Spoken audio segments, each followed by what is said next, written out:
Alright, my name is Steve Thomas. I'm from Genia, Louisiana, and what I have here today is a 1962 Chevy C10.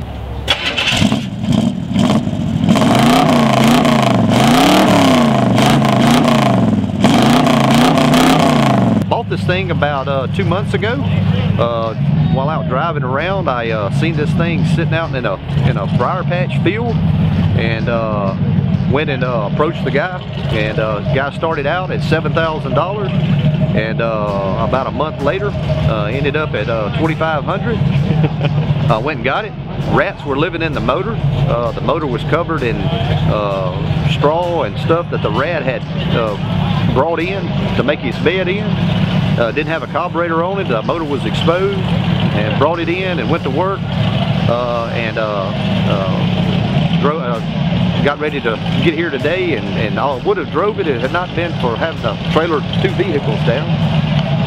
But after I got the motor cranked, I put new brakes on it, and I got about $4,200 in it, and it's a show truck making its first show today.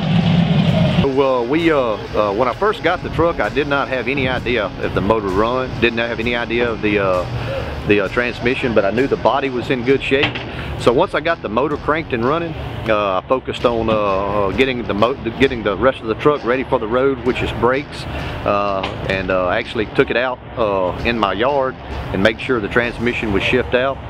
And then from there I went to work on the body. I'd ordered a bunch of parts, and while the parts were coming in, I started working on the body. The paint was covered in tree sap and green mold, and leaves all up in the back of it, and then inside the truck, and just went to cleaning.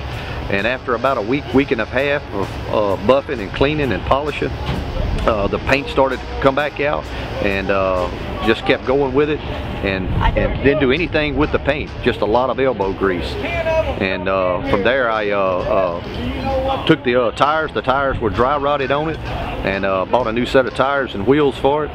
Took the 15s off, put 20s on it, and from there I went to the bed, and I thought the wood was rotten, and was looking at all other alternatives to cover up the rotten wood. But after sitting in the sun for a couple of days, I realized the wood was not rotten, and began to buff and sand on it, and from there I went and put about 20 coats of sand and seal and polyurethane on it, and what I have here is a finished product of the bed. All of this stuff, save for you know, rims and brakes and tires and everything, is how you pulled it out of the field.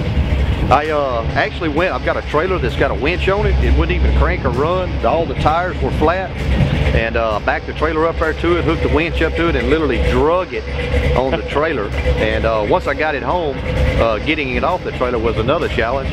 I had a broke foot at the time, and it took me all day to get it back to the house. But once I got it back to the house and began to clean on it, I knew I had a good solid truck, and something that was worth putting a little bit of money into.